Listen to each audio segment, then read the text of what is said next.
तो देखो यहाँ पे चल रही है प्रिपरेशंस और मम्मा देख लो जय ने फिर से बाहर कुछ मंगा लिया है, फिर से कुछ ऑर्डर कर लिया है। क्या है?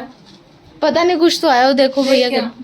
मैं देख के अभी भैया आएंगे नोक करने। लड़के का कुछ नहीं हो सकता। A few moments later. तो हम हो चुके हैं रेडी और सिमरन और मैंने फिर शायद वही पहना है क्योंकि आप लोगों को लुक दिखाना था। हम लोगों ने क्या लिया है, मम्मा ने पाया है नोना वन पीस। नोना तो नहीं है, नहीं। पहले डाल चुके हैं तो करे मम्मा फटाफट से सेलिब्रेशन सब कुछ तो ready है। अब हम करेंगे केक कटिंग, क्योंकि मैंने आपको बताया था पितृदोष लग चुके हैं तो हवन अभी करवा नहीं सकते। तो देखते हैं नवरात्रों में हवन पूजा जो भी होगा कराएंगे। और आज मेरे सैलून को पूरा 1 ईयर हो चुका है और आप देख सकते हो पीछे मेरा स्टाफ कैसे वेटिंग पे है। तो ये बच्चे अपनी अपनी तैयारियां कर चुके हैं, सब खड़े हुए हैं। आज मेरे न्यू स्टूडेंट और पुराने जितने भी हैं सारे हैं। और आज को आपको एक बात और भी बतानी है कि आज ये करिश्मा, आज इसका फेयरवेल भी है। ध्यान से देखिए इस चेहरे को। ये आज हमें छोड़ के जा रही है कुछ दिनों के लिए, फिर वापस आएगी क्योंकि अभी इसका नया घर बन रहा है। ये नया घर बनाएगी तो आपको मैं वो भी दिखाऊंगी कैसे कैसे ये काम करवा रही है। वो चीज़ें भी आपको दिखती रहेंगी क्योंकि ये छोड़ के नहीं जा रही है, ये कुछ टाइम के लिए अपना घर बनाने जा रही है। और बाकी सब हमारा केक रेडी हो चुका है।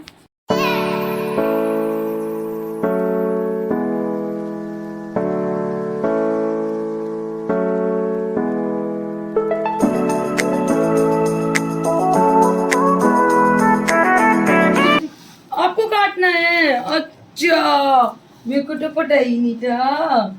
चलो चलो, अच्छा इसको स्पैचुला लेना है, लकड़ी का बनना है। और कोई स्पैचुला देते हैं यार इसको। मम्मी चढ़ रही है। एक स्पैचुला और 2 की नजर, मम्मी को भी चाहिए। देखो देखो, फिर से आ गए रे बाबा, इधर जहर खाने का पैसा नहीं है तो जा रे जा। यार तू कुछ वाह स्पैचुला ने फंसा दिया।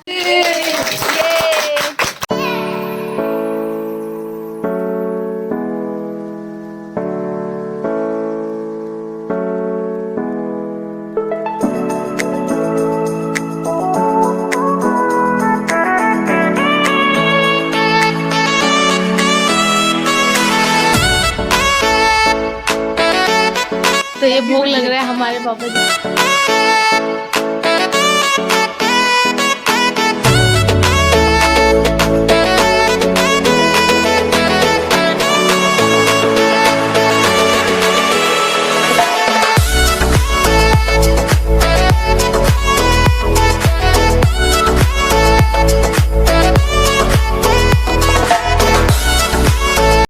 हमें बिल्कुल भी पूछा नहीं जा रहा है। हम तो आए नहीं थे, हमने तो कुछ किया ही नहीं। हम तो कल ही पैदा हुए हैं ना, झाड़ू पोछे किए थे रात तक, इन्होंने दे देते हैं यार। इन्होंने भी बहुत काम किया था मेरे साथ, बहुत गलती से है ना, गलती से कर दिया था काम। तो हम सब लगे हुए हैं। और सिम्मी ये देखो बोल रही थी अभी कुछ नहीं मिल रहा खाने को, सबसे ज्यादा ये खा रही है। आप देख सकते हो सब अपने अपने। हाँ भाई, कैसा लगा केक? मस्त है ना? ठीक है कृष्णा, तेरी शादी की एनिवर्सरी होगी ना तब ये मंगाऊंगी, बट उसके लिए शादी होना बहुत जरूरी है और वो मैं अभी मना करूंगी कि मत कराइयो, ठीक है। तो हमारा सेलिब्रेशन हो चुका है और इनका आपको मैं फुल लुक दिखाती हूँ। अभी इन्होंने दोनों ने कोऑर्डिनेशन बनाया था कल, तो इसमें आज आपको रील देखने को मिलेंगी। अभी कुछ रील्स आएंगी, आप देखिएगा।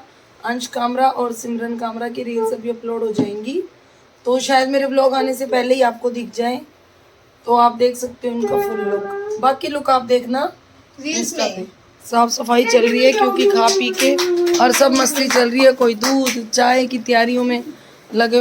अच्छा, तो आज सिमरन तेरे टकाटक आ गए हैं। तो 10 दिन से हम प्याज वगैरह नहीं खा रहे थे, थोड़े कम खाना ही, अब कहीं भर भर के खा लो। गुन को देखो, गुन को भी चाहिए। अपनी गुन ने खाना खा लिया, गुन ने खाना खा लिया।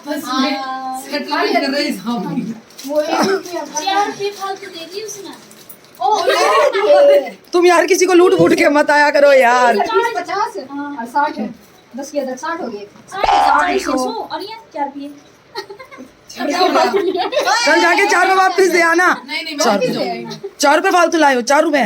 सब अपनी अपनी चाय फिनिश हो गई है इनकी, और ये मैडम बैठी है। अरे बना ले 2-4 रीलें, कर ले कुछ काम, जब देखो बैठी रहेगी। जाके घर भी जाओ भाई। मैं बैठ बैठ के कितनी मोटी हो गई मैं, देखो। मोटी तो नहीं होती यार, ये तो इसका मतलब मैं बैठती नहीं, मैं मोटी नहीं होती। आज पता मैं कलर कराने के मूड से आई थी, तुम लोगों ने मना कर दिया। आज हमारा सेलिब्रेशन डे है, तो आज हम वो नहीं कर सकते। मैंने कहा मैं कलर का बाल भी कल वहाँ गए ना अंश यार, बहुत गंदे बाल कर दिए उन्होंने, सारा कलर मेरे बालों में रुको मैं बताती हूँ ऊपर करो कैमरा, मैं बताती हूँ। पता है क्या हुआ, जैसे मम्मा वहाँ पे घुसे ना, एक ना कट्टा भरा हुआ था कलर का, उन्होंने ऐसे पकड़ा और मम्मा को लपेट दिया। हर कोई ना हाथ में ऐसे छुपा के खड़ा था कि बस सबको पता क्या लगता है, सलोन वाली आप पे अपने स्पा करा लेगी। यार मेरे भी पैसे लगते हैं यार, मत कलर लगा करो, होली पे तो बैंड बजाएंगे। और दूसरी चीज पता है क्या हुई वहाँ पे, जैसे ही उसमें कलर खत्म हुआ, मम्मा एक आंटी आप बजा से कर रहे, मम्मा कह रहे मैं मेरे झगड़े वहाँ पे इतना मजा आया ना। वहाँ पे ना चोरी का डर रहता है, तो इस चक्कर में हमने फोन वगैरह ज्यादा बाहर नहीं निकाले। वैसे हम लोग लाइव में वहाँ पे बाइक चोरी होगी, और उस दिन हम नहर पे गए थे विसर्जन के लिए। अच्छा हुआ हम जल्दी आ गए, बाद में सबके कॉल आए कि बहुत अच्छा हो गया तुम निकल गए, नहीं तो तुम्हारे फोन चोरी हो जाने थे। लेडीजें रोती रही, उनके कानों के ऐसे खींचे और लेकर चले गए। तो गाइस मम्मा करा रहे हैं स्पा। क्यों करा रहे दीदी मम्मा स्पा? दीदी देखो ना, कोम भी नहीं चल रहा नीचे, कल ना उन्होंने कलर डाल दिया ना, बाल बहुत गंदे हो गए, रस्सा बन गया बिल्कुल, बालों का टाइट हो रखे हैं बिल्कुल रफ। अच्छा इसलिए स्पा कर रहे हो मम्मा का? हाँ जी। तो मम्मा आप मतलब बाद वाला जो रिजल्ट होगा वो दिखाओगे ना आप? हाँ बिल्कुल दिखाऊंगी, क्योंकि यार आज तो मुझे खुद ही लग रहा है बाल बहुत डुप्लीकेट सी हो रहे हैं। क्योंकि मैं जा रही हूँ घर पे, ठीक है ना मम्मा, जाऊँ घर पे जा रही हूँ, और मेरी इंस्टा रील अपलोड हो चुकी है, तो फटाफट से जाके इंस्टा पर फॉलो कर लो। डिस्क्रिप्शन बॉक्स में आप लोगों को वहाँ पे लिंक मिल जाएगा। ये देखो गाइस, कितनी अच्छी शाइन आई है मैम के बालों में, और बिल्कुल उलझे हुए थे बाल, देखो मैम।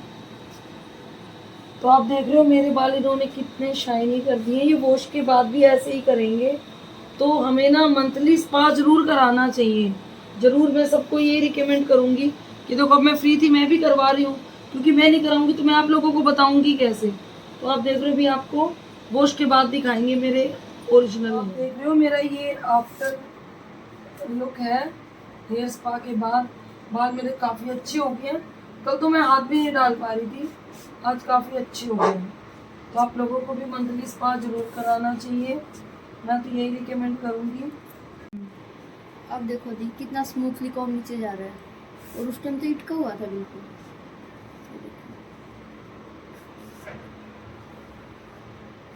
कलर कराओ कोई भी तो उसके साथ साथ हेयर स्पा जरूर, क्योंकि हम कलर करते हैं ना, हमारे बालों में ड्राइनेस आती है बहुत ज़्यादा, तो उसके लिए हमें स्पा की बहुत ज़्यादा नीड होती है। तो गाइस सैलून से आ चुके थे हम घर पे, और मम्मा को है फीवर, तो चेक करवाया तो मम्मा को हो चुका है वायरल। तो विश करना मम्मा ठीक हो जाए। तबीयत खराब थी, अभी थोड़ी सी ठीक हुई है, और मैं व्लॉग्स देख रही थी। अभी आई थी मैं उठ के, और मैंने देखा कि सपना दीदी का व्लॉग मैंने आज अभी देखा, क्योंकि सुबह से फीवर था और थोड़ा सा काम कर रही थी, तो टाइम ही नहीं लगा। क्योंकि मैंने आपको आज वाले व्लॉग में बताया कि करिश्मा के घर बन रहा है, तो करिश्मा चली गई है, तो मैं अकेली हो गई हूँ काम करने वाली भी। और आप लोगों ने मतलब ना सपना दी को बोला है कुछ भी, प्लीज़ आप मत बोलो, हमारे बीच में कोई मनमुटाव नहीं है। सपना दी मेरे लिए बड़े थे, मेरे लिए हैं और रहेंगे। मुझे किसी प्रकार से भी कोई कंप्लेंट नहीं है, बिकॉज़ उन्होंने मुझे बताया था कि वहाँ से उनको मतलब काफ़ी टाइम से कॉल आ रहे थे, तो मैंने बोला कि दीदी आपको करना चाहिए, कोई बात नहीं। अरे इसमें उन्होंने मेरे लिए तो कुछ बुरा बोला ही नहीं कि दीपा गंदा काम करती है या कुछ भी। देखो हर कोई अपने नसीब का खाता है, हर कोई नसीब का लेकर आता है। मैं तो बल्कि दीदी की शुक्रगुजार हूँ कि दीदी ने मुझे ब्लॉगिंग के लिए आगे बोला, और आज बच्चे कर भी रहे हैं, तो मुझे देखो दीदी से कोई भी शिकायत नहीं है। प्लीज़ आप लोग दीदी को जैसे प्यार दे रहे हो वैसे ही देते रहो, और मुझे किसी से कोई भी शिकायत नहीं है। देखो मैं तो इतना ही कर सकती हूँ मैं मेरे व्लॉग के थ्रू आप लोगों को बता सकती हूँ, और बाकी हमारा कोई मनमुटाव नहीं है। और एक ने बोला है कि बाल ख़राब कर दिए, तो सॉरी मैम, मैंने कोई बाल ख़राब नहीं किए। अगर आप एक सैलून वाले हैं तो आप ये समझेंगे, जब आप अपने बालों को स्मूथनिंग कराने आते हैं तो 3 दिन के बाद कलर और केराटिन होता है। बट वो लेडी मुझसे ना तो कलर कराने आई और ना ही मुझसे उसने केराटिन कराया। बेसिकली उनका प्रोसेस बीच में था। अगर प्रोसेस कंप्लीट होने के बाद कोई कंप्लेन आती तो उसके लिए हम लोग रिस्पॉन्सिबल थे। और अगर मैंने बीच में उसको छोड़ते हो बोला तो भी कि मैं रिस्पॉन्सिबल नहीं रहूंगी। तो देखिए जो भी हैं आप, मैं आपका नाम नहीं ले रही हूँ, आप खामखा में बदनाम ना करो मेरे काम को। देखो हर किसी का अपना काम है, अपना तरीका है। उनके पास एक्चुअली ना मेरी देने को पेमेंट नहीं थी, वो पेमेंट नहीं दे पा रहे थे, असली बात ये थी। और उन्होंने ये बोला कि सपना दी को आप लोग इतना पूछते हो, मुझे भी पूछो। क्यों भाई, सपना दीदी जो है मेरे लिए वही रहेंगी, बाकी और कोई जगह नहीं ले सकता। जगह ना कभी किसी ने लिया, ना कभी कोई ले सकता, ठीक है। और मुझे कोई फर्क नहीं पड़ रहा है, वो गए हैं तो यार उनका काम है, उनको लोग बुलाएंगे जैसे, तो उनको जाना पड़ेगा। नहीं आए तो क्या हो गया, अब तक कर रहे थे, अब उनको किसी और का ऑफर आएगा, उनको वहाँ भी जाना पड़ेगा। यार वो एक सेलिब्रिटी है, वो कहीं भी जाए, हमें कोई इश्यू नहीं है। अब कल को कोई और ब्लॉगर आता है मेरी लाइफ में, तो क्या मैं उन्हें सैलून पे इनविटेशन नहीं दूंगी? बिल्कुल दूंगी। देखो जी, ये तो दुनिया है, दुनिया चलती है। ये तो मैं अभी उठी हूँ, बुखार बहुत तेज़ था, आप देख सकते हो मेरा फेस, इतना पसीना आ गया था, दवाई ली है मैंने और सर पे चढ़ गया था। तो आप लोग प्लीज़ दीदी के लिए कोई गंदा भद्दा कमेंट ना करें, मुझे कोई इश्यू नहीं है, मुझे कुछ भी कोई प्रॉब्लम नहीं है। और सपना दी, आप भी किसी भी बात का मतलब सुनो समझो नहीं, अपना जैसे काम कर रहे हो कंटिन्यू करो, कोई बात नहीं, हो जाती है ये सब चीज़ें। आप ही तो बोलते हो कि गंदे अच्छे सब कमेंट आते हैं, हमें तो सुनने पड़ेंगे, तो कोई बात नहीं। देखो मैं आप जैसी बड़ी ब्लॉगर तो नहीं हूँ, छोटी सी एक छोटा सा सैलून है मेरा, और ईमानदारी का मैं काम करती हूँ। मैंने किसी के भी बाल ख़राब नहीं किए हैं, ना मुझे ज़रूरत। आपने स्मूथनिंग कराई, मैंने करी, आप मुझसे दीदी की जगह मांग रहे हो तो मैं आपको कभी भी नहीं दूंगी। और अगर आप अगले ब्लॉग में मुझे बोलेंगे कि हाँ आप रिप्लाई करो, तो मैं बाकायदा नाम भी दूंगी और उस बंदी का एड्रेस भी दूंगी, आप लोग उससे बात कर सकते हो, ठीक है गाइस।